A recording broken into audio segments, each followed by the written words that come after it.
Белгілі бір себептерден екі мүшеміз қатыса алмай отыр. Тимур, бізбен кездесуге келді, ермек болса, түн көңіл болғаннан кейін айтып, қашықтығын ескертті. Сонымен, жиналыс ашық дегендердің қолдары көтерілді. Ойбай-ау, сендерді олар мен сәл кешігіп қалдым. Осы Оспанова отырамыз. Ойбай-ау, Оспанова сіз әпке немесе әлгі мамаға сөйлеспедіңіз. Сіз бұл жайлы өзіңізге сөз берген едіңіз. Сонымен, біздің отбасымыздың басты мүшесі, әріміздің мамуямыз, басқа отбасы мүшелеріне ескертпей, жұмысқа тұрған белгілі. Және бұл біздің ашуымызды қоздырды. Бұл жайлы қандай ой айтпақшы? Қама жайып айтып, ертеңгі жұмыстың мен қытайын әрине, бірақ бізге айтпаған жоқ. Ғылыми тұрғыдан қарағанда, әрбір адам өз қоғамға қай жағдайда болса да қолдауы керек. Өйткені қоғам адам ойының жемісі.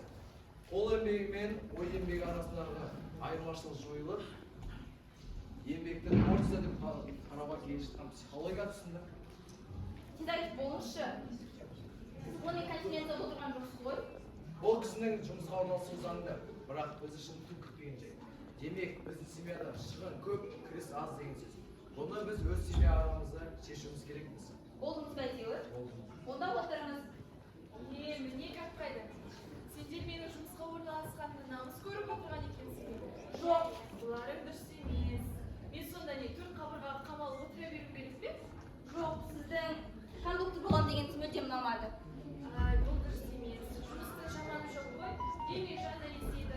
Үйде өзі отыра тұрады. Саламатсыздар ма? Саламатсыз ба? Бөк жарымында қайда жүрсіңдер? Түрлері қату ғой. Тыныштық па? Тыныштық, өткен жолы ұят болып қалыпсың. Сіздерден кешірім өтінемін. Иә, айып бізде де бар. Сендерді үйден қуып шыққандай болды. Қарындастарым бала жасаса кешірерсің. Неге созып қаласыңдар? Отырыңдар. Қазір шай қоямыз. Мамуля, ертең сізге жұмыс емес пе? Ұйықтамайсыз ба? Жұмыстар ертең тұруға үйреніп қалғансыздар. Жұмыс? Ол не жұмыс? Құрметті тақсы, сіздің мамуляңыз ертеңнен бастап жұмысқа тұрады. Автобустық кондукторы. Айлығы 30 000 теңге. Мамуля, баспа? Рас. Ал біз ше? Біз дегеніміз, ода не болушы? Біз дегенім... Сендерге не болған? Сөздерінде береке жоқ қой. Бірдеңе білдіргенде салсыңдар өзі? Мамуля, біз... мен үйленем. Үйленемін. Иә, үйленеді. Осыға жетіп тындым де. Қош бол бостандық. Кімге? Камала. Мен не дейін? Бақытты болыңдар, бірақ... Мамуля, ол, Наз, Гаухар сендер. Сендер немене? Мені үйренгенге қуанбайсыңдар ма? Бұлай, бетімнен құшақтап, сүйіп дегендей, қайғылы хабар естігендей, мұңайып тұрсыңдар. Теміржан, қой мұңайма. Сені бөтендеп, тойды жасаймыз. Дүркіретіп тұрып жасаймыз. Ақша деген табылады.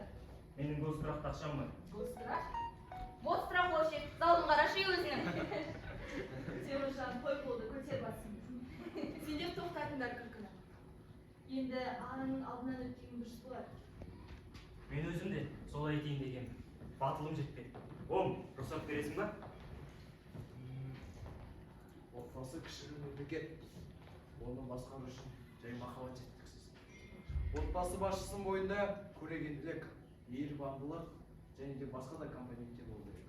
Және де отбасы нәзік дипломат болған жөн. Егер де осы қасиеттер қалыптасқан болса, Оң, бұл сенің рұқсат бермеймін деген сөзің бе? егер де осы қасиеттер қалыптасқан болса, Қалыптасқан. Қалыптасқан. Шай ол.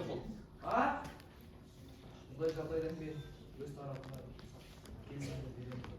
Мен саған сенемін. Сұлтан-ау сонда тойға шам болмақшы. Асықсы емес пе әйтеуір? Жоға, асықсы емес, дайындалуға уақыттарыңыз бар. 5 күн. 5 күннен соң? Ойбай-ау, асығыс болғанда қалай болмақшы өзі? Бізге әлі дайындалу керек, оны мұны сатып алу керек. Ертең жұмысқа да шығамын мен. Бір күн демалыс алсаң ештеңе етпейді ғой. Шықпай жатыр ба? Бұл қызық болды ау өзі. Жарайды енді ерте барып ескертемін. Сонымен ертең автобустар кондуктор жұмыс істейді деші? Мамуля, онда екеуміз тойдан дайындалмақпыз ба? Қойылма, мен сені шығарып Болыңыздар. Ой, кеттік.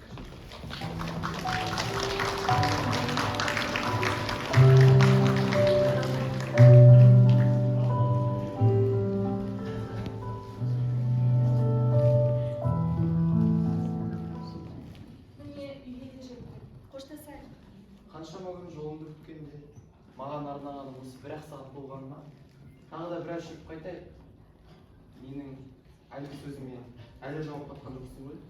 Қабен, ол қиын сияқты. Бір сағат қайда қиып тастап кете алмай тұрған інілерімді өмір бақи қалай қиямын? Қамыштай, Мен олардың анасы емеспін. Анамыз өмірден өткелі, мен олардың туған анасындай болып кеттім. Ал саған үйлендім, ал маған іні сіңлілерімді тәрбиеледім.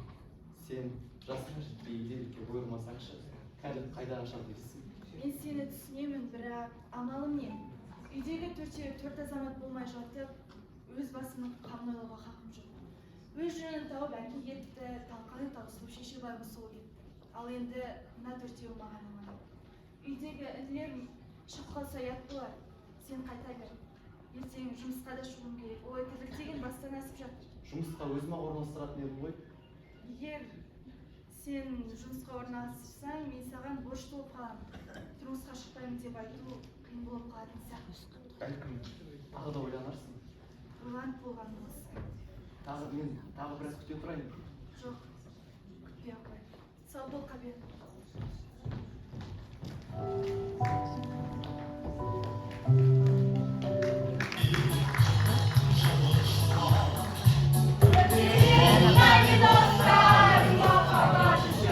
Осы күндегі тапқан жан достар үшін. Мәссаған, мынау не деген жын ойнақтамы? Бұл жын ойнақ емес.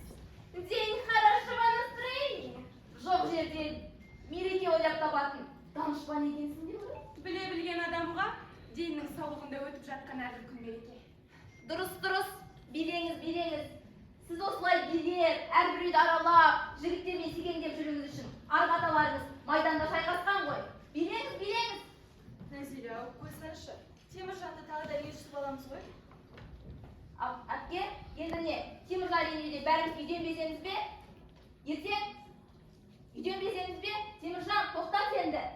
Доғар секеңдеуіңді. Ата сақалың аузына жеткенше тойып болмадың ғой. Мамуля, мен мына терезені лақтырып жіберемін. Ойбай-ау, лақтырған несі? Кәдімгідей жолдастарының алдында абыройдан жүрді тіпті. Теміржан біраз шоуды береді. Біз 5-ші қабатта тұрамыз ғой. Әпке, араласпаңыз, лақтырып көрсін. Лақтыр деймін, лақтырсаңшы. Лақтыра алмайсың, қорқа. Мен болсам лақтыра салушы едім. Тим, сонда біздің, көз үйімізде, көңіл өтеріп, қонақ күтуге құқығымыз жоқ па? Бар, бірақ бұл үйде тек сендер ғана емес, басқа отбасы мүшелері де тұрады. Ертең оны диссертация қорғайды, ал көрші бөлмеде болса ермен ұйықтап жатыр. Билең шоқпарасында ресторанға барып билемейсіңдер ме? Онда сіңілім, ревизия жүріп жатыр. Онда тастаққа кетіңдер. Ол жерде ревизияда ремонт та жоқ. Қызғаныштан ішің өртеніп барады ғой, ә? Сен одан да бір еркектің етегінен ертерек ұста. Сонда өзгелермен сіңілім. Байқауымша, сіз мықтан ұстаған боласыз. Ол біздің шаруамыз. Айтшы, сен неге далаға шықпайсың? Әлде әпкем секілді үй бағуды жөн көрдің бе? Тауықтың миында миың бар ма десем, оны да бермепті ғой. Шығыңдар үйден! Мына қыз бізді тағы да қуып шықты. Кетейік, жолдастар. Стоп, Светлана! Дария, қайсыларыңды қорғанымды білмей қалдым ғой. Маған бәрің де бірдейсіңдер. Әпке, уайымдамаңыз. Бұдан да еркектің жанына барғанымыз жоқ болады.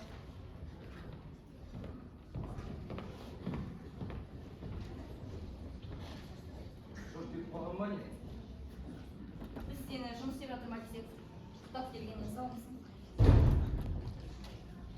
Кәмилә неге жыламады? Адам тек қайғырғаннан жылай ма? Қуаныштан да жылайды. Иә, ол не қуаныш? День хорошего настроения. Нәзира, сенің сөзімен шындық арасында байланыс жоқ сияқты. Кеттім мен. Ғылым директорына доклад жеткізуім керек. Иә, оған қарсы емеспіз. Айтпақшы, Гауһар, сенде Омардың артынан бар. Омар, сен Гауһарды шығарып салған жөн болар. Дария, осы үйге құтты қонақ бола алмадым ғой.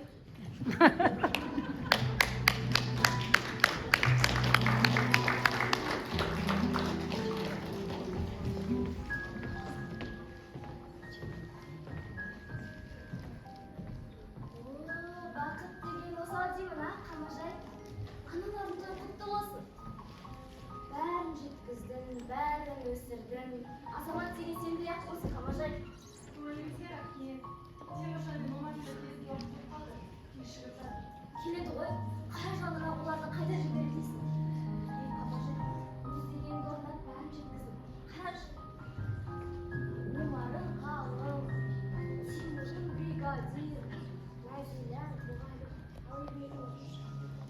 Енді, өзіңді де ұмытпасаңшы, саған ешкім ренжи қоймас. Қайдам, осылардың артынан жүремін деп шынымен де ана болып кеткен секілдімін. Бәрі жас баладай көрінеді де тұрады. Ту, Қамажайым қызықсың-ау. Сен онда басқаны қайдан мына мен көз алам ба, жоқ па білмеймін. Бізден де оңай келмес алдырдық па. Менікі қайбір жүректіліктен дейсіз, осыларға деген мейірімнің бір шарпуы шығар. Айтпақшы әлгінде екеуі жиналыста отырмын деп звондаған еді. Келсе осылар керек, қазір керек. Мамуля, телеграмма. Не? Телеграмма? Япыр-ау, жүрегім бір нәрсені сезгендей болып еді. Мамуля, бригаданың жылдық жоспарының орындалуы жайлы өндірістік басқарма алдында ертең есеп беруіне байланысты бара алмайтын болды. Ол үшін бәрінен 1000 мәрте кешірім сұраймын. Тимур. Мамуля, кешір. Қазіргі түркі философиясының теориялық мәселесі бойынша Анкара қаласында өтетін халықаралық конференция ашылу аттанып бара жатырмын. Қайтар жолда міндеттерді сұрағанмын. Өзіңді сүйуші оңар. Сөйтіп, бұлар келмейтін болды деп. Әпке, олар келмей ме? Иә, келмейтін болды. Жұмыстан қолдары босамай жатыр екен. Кешіріңдер. Бұрын мына жерде ол, мына жерде Тим отыратын еді. Енді бәрі жоқ. Олар бізді сағынбайды. Неге? Олар келеді. Жұмыстан қолдары босай сала келеді. Ал сен бар қолыңды жуып кел, тамаша.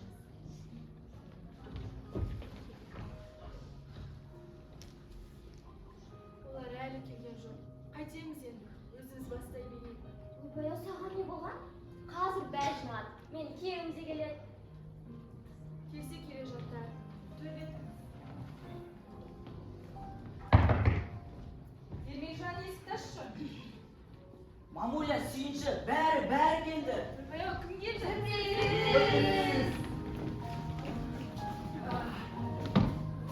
Әлгінде ғана телеграмма алып едім. Бұл маған тосын сен жасаған түрлерің бе енді? Иә. Мамуля, біз сізге сюрприз жасайын дедік. Мамуля, отбасы кішігірім мемлекет. Сондықтан да бұл мемлекеттің заңын бұзбауымыз керек. Мамуля, бәріміз солай отыра береміз бе? Одан да барып, дастарханға сіздің тәтті бәйшелерін дәмдейміз. Иә, жүріңдер.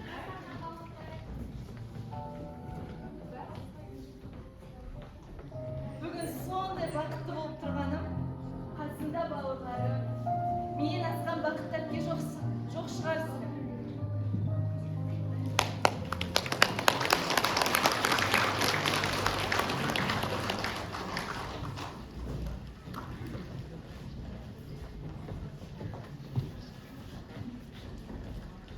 Рөлде ойнағанда көрші әйел рөлінде Аружан, Ермек рөлінде Нұртілек, Қабен рөлінде Сержан, Сұлтан рөлінде Ерасыл, Камиля рөлінде Әдемі, Гаухар рөлінде Мерей, Омар Марғұлан, Тимур рөлінде Айбек, Назиля рөлінде Ермек, Қамажай рөлінде Толғанай, Ақсарай театрының жетекшісі Әуребаева Тұрғын Төлегенқызы.